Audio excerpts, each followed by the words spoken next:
On March 5th, 2013, Hugo Chavez died of cancer.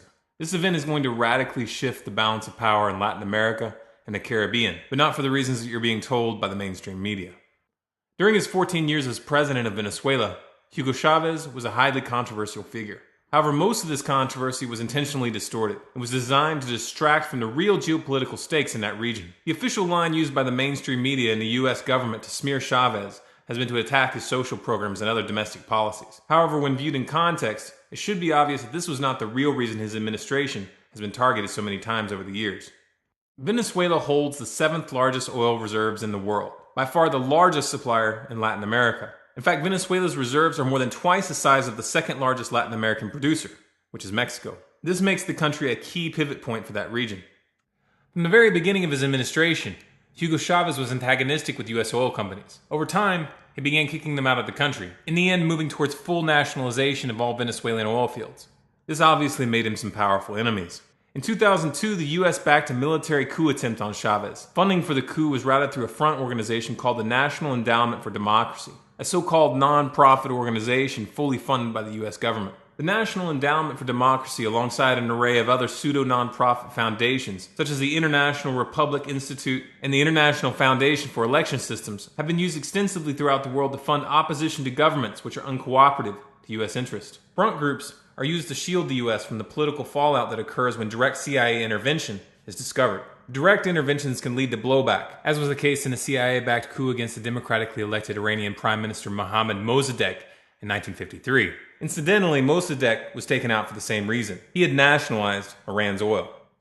The 2002 coup against Chavez failed due to the fact that he had very strong public support. There was a mass uprising by the Venezuelan people, and the military was forced to release him. Rather than being cowed by these events, Chavez became even more outspoken against US foreign policy, particularly the US wars in Iraq and Afghanistan. He also began organizing a bloc of Latin American and Caribbean countries called the Bolivarian Alliance for the Americas. This alliance was working to pull off the dollar for their trade and begin using a currency called the sucre to replace it. Venezuela had also signed a number of key oil deals with China.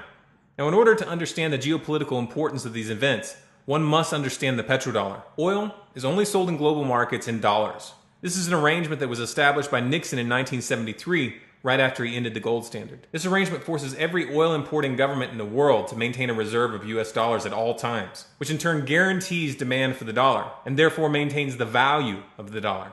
Venezuela's move to pull multiple countries off of the dollar was a direct threat to US financial interests. This is the real reason the US government and the mainstream media work so hard to portray Chavez as public enemy number one in Latin America.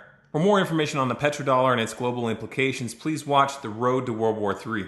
Now, the mainstream media has done a pretty good job of convincing most Americans that US opposition to Chavez was derived from his leftist social policies, and therefore the debate then degrades into a mudslinging fest between the left and the right.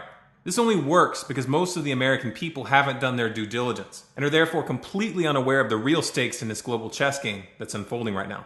Neither the US government or the mainstream media cares about whether a nation is leftist or oppressive. All they care about is whether that country is cooperative with US interest.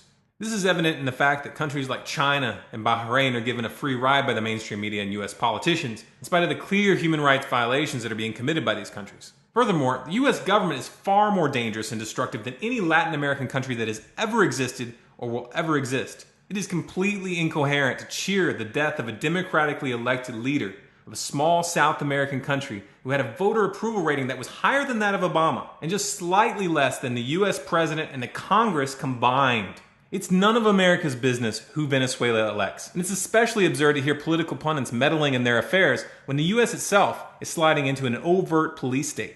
American criticisms of the Venezuelan government aren't even the pot calling the kettle black. It's a freaking coal mine calling the kettle black. If you want more content like this, be sure to subscribe to this channel, StormCloudsGathering, here on YouTube. For bonus content, be sure to follow our Facebook page, facebook.com/StormCloudsGathering, Twitter @CollapseUpdates, and of course our website, StormCloudsGathering.com.